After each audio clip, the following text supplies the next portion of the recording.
This episode was sponsored by CuriosityStream and my streaming service Nebula. Hey, happy Friday. This will be a special episode because this week I was completely obsessed with Elon and Twitter, so we're just gonna run through the headlines and the new releases at the beginning, and the entire rest of the video, we're actually gonna list out all the crazy ideas Elon has had for Twitter, and we're gonna rank them. That's gonna be the whole episode. Welcome to the Friday Checkout.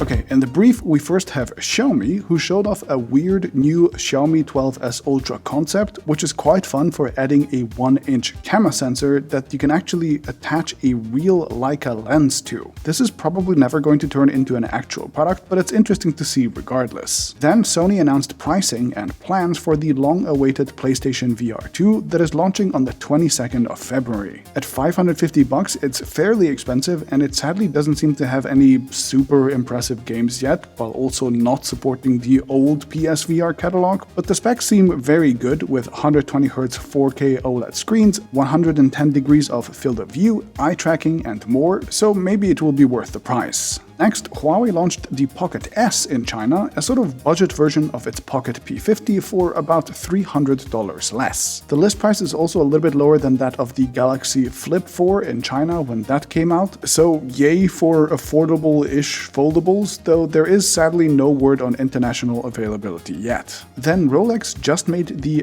deepest dive watch you can buy, capable of operating almost 7 miles underwater. 7 miles is of course about as deep as oceans get, and you would of course die long before you got that far, but cool as a tech demo. After that, Qualcomm also set the launch date for the Snapdragon 8 Gen 2, which is the 15th of November, and fun fact, I will be on Hawaii on that exact day, but not with Qualcomm. Weird. Then also this week, China announced that it aims to ship 25 million virtual reality devices by 2026 after the country released their first plan for virtual reality, making the technology a key industry for the digital economy under the country's 14th five-year plan. It's weird for a government to get so specific about a random seeming industry, but that's the CCP for you, and that weirdly makes the CCP one of the few large organizations in the world who seem to take Mark Zuckerberg and his dreams for a metaverse really seriously.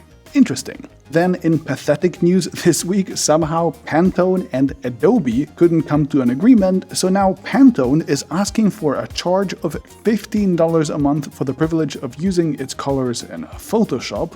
Ugh. And Google actually took a pretty major loss in India. First, it was fined $113 million for, quote, abusing the dominant position of the Google Play Store, and then it was forced to allow developers in India to use any payment system that they want with in-app billing, removing the usual forced fees of 15% and 30%. And if you're wondering, Apple wasn't fined because apparently they have a completely negligible 4% market share in the country, so antitrust issues kind of don't seem to matter there. Convenient. Okay, that's it for the brief. Links to all the newly announced products are down in the description, as usual, and now let's move on to talk about Elon and Twitter and all his crazy new ideas that he has both officially announced and the ones that have been leaked but will probably be coming.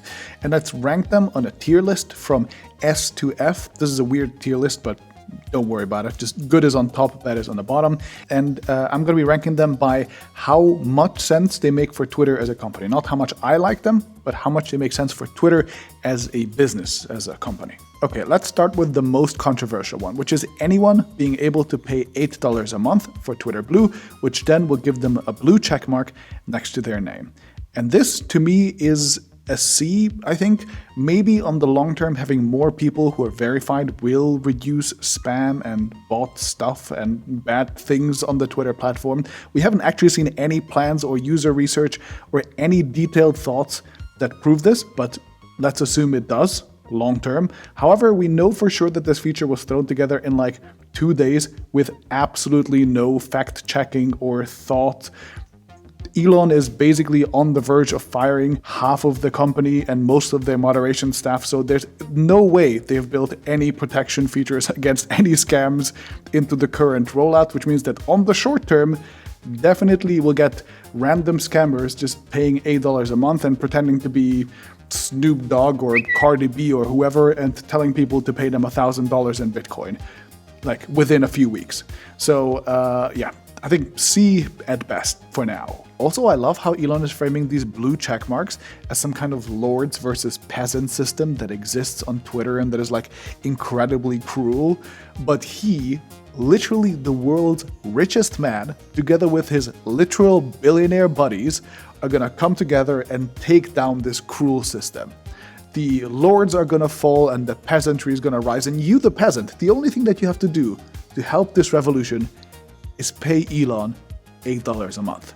The literal richest man in the world. People are loving it. It's great. Second, verifying users with their actual personal IDs. This one hasn't explicitly been promised, but it has been implied, so I think it will happen, or at least they'll try to make it happen. And yeah, a C at best again. I think as an optional feature, it's maybe not a bad thing. It might help reduce spam, but here's a really big problem with this idea. You know who loves personally identifying social media users? China, Russia, Iran, any authoritarian government. In many countries, like in China, it's literally the law that social media platforms have to do this, because the government can then go to these social media companies and tell them, okay, this user is a problematic one, give me any data that you have on them, and give me their location history, anything that they've sent to their friends, DMs, anything. And in the US, they can do the same. They can subpoena the company, they can say that you're a national security threat, and voila, everything that you've done is tied to your real identity, and that can become really problematic really soon. Again, the fact that no thought is put behind these systems, they're just built overnight and rolled out to millions of people, I think is really problematic. So potentially terrifying, maybe gonna be okay. So C at best. Okay, next is skipping paywalls for news publications that participate. And this to me is an A. I love the idea. I would love to pay for a service that can get me through all the paywalls across the internet. And I think Twitter itself as an organization has a lot of strength in this area. All the journalists, all the news publications, they all have a very strong relationship with Twitter. So I think they could leverage that to make it happen, which is why I think this deserves an A, but I don't think it will happen because many companies have tried to do this before. I think nobody except to some degree Apple have succeeded. News publications don't want to hand their business over to a platform, and especially the ones that have a strong working subscription model, the ones that have the strongest, the biggest paywalls are the least likely to hand it over to Twitter, especially for $8 a month. That is way too little money to go around between all the publishers. So I don't think it will happen. Maybe if there's like a $20, $50 subscription that could get this, I would sign up in a heartbeat, which is why this deserves an A, but I'm doubtful whether it will actually happen. Okay, next is showing half as many ads to subscribers as to non-paying users. And this you just inherently know that this must be something stupid. I mean, I'd put it into C tier at best, because half of what exactly? The number of ads on Twitter is not a static number that I would be served. Whether I log in the morning or in the evening from my phone or my computer, one country, the other, the number of ads that I see will change dynamically all the time. I have no way of knowing whether I'm being served half or double or triple. I'd never know. So people are not gonna pay for some random deduction of ads that they aren't even able to verify. And Twitter actually had a good ad-free product. It was called Scroll. It was rolled into Twitter Blue, and they actually showed you articles without ads from publishers that were participating. Twitter is actually reportedly getting rid of that, so the ad situation will probably get worse, and this just overall makes no sense. Next are paid DMs, kind of like on the service Cameo, and paywalled media, especially videos, like on OnlyFans and on Patreon. And these are both leaked features rather than announced ones, but we're almost certain that Elon's Twitter is working on both of these, and I would give this a C, not because they're bad ideas, I think they're good ideas, but Twitter has actually tried both and neither have been successful.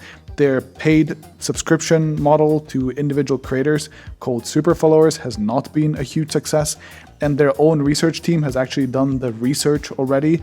when they opened up chat and other media formats, it very quickly turned to harassment and sex. And it's incredibly moderation intensive to filter out whether a picture of a nude person is consensual or not, whether it is somebody who's 17 or 18, whether it is child porn.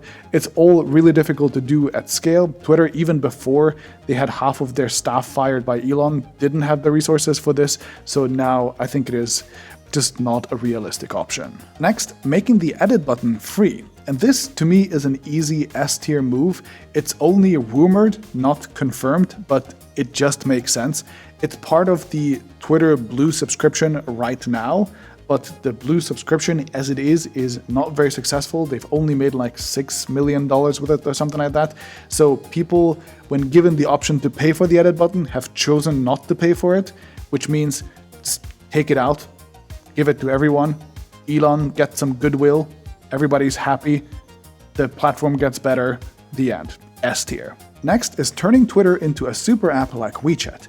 And this is one of Elon's biggest obsessions, which makes absolutely no sense to me whatsoever. So to me, it's a clear F. Every company in the West has tried to do this. Facebook, Google, Uber, Yelp, they've all tried, they've all failed. We've tried to replicate the WeChat model here. People do not want it, and Twitter in particular has none of the assets to make it work in the first place.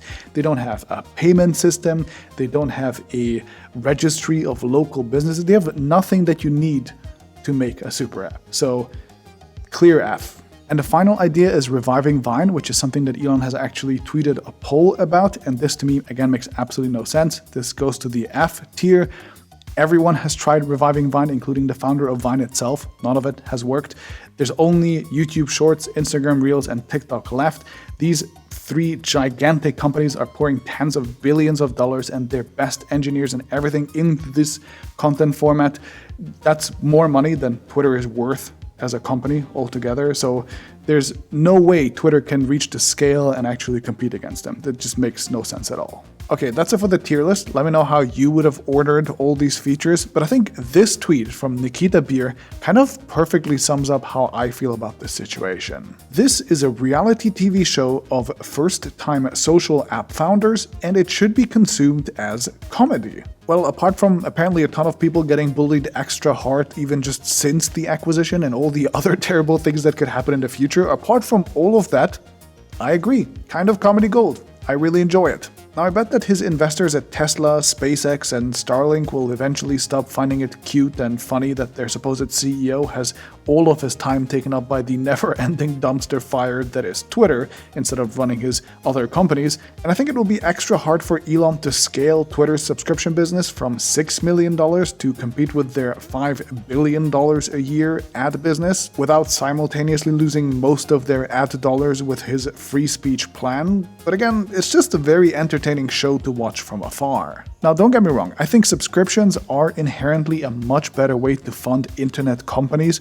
than ads. It's just a much cleaner business model, but then the company has to go out and provide ridiculously good value for their subscription, which is exactly what we have done with our service, Nebula. Nebula is a streaming service built and owned by a collective of the world's best educational creators, including me. We, of course, serve no ads on the platform, and just this week, we have announced that we now have 3 types of exclusive content for our subscribers. First is Nebula Originals. These are long-form, super highly produced videos and series like China Actually from Polymatter or Technorama from me that are fully exclusive to Nebula. These are the creme de la creme. Then second is Nebula Plus, which are frequent little bonus videos giving extra content to regular videos that we post here on YouTube. And brand new this week is Nebula First, a new idea started by the series Jetlag, where a Nebula First channel will actually be 1 episode ahead on Nebula versus YouTube. Now, we don't do exclusives to annoy you, but instead your subscription directly finances and funds a lot of these projects that would have never been financially viable without a Nebula subscription model.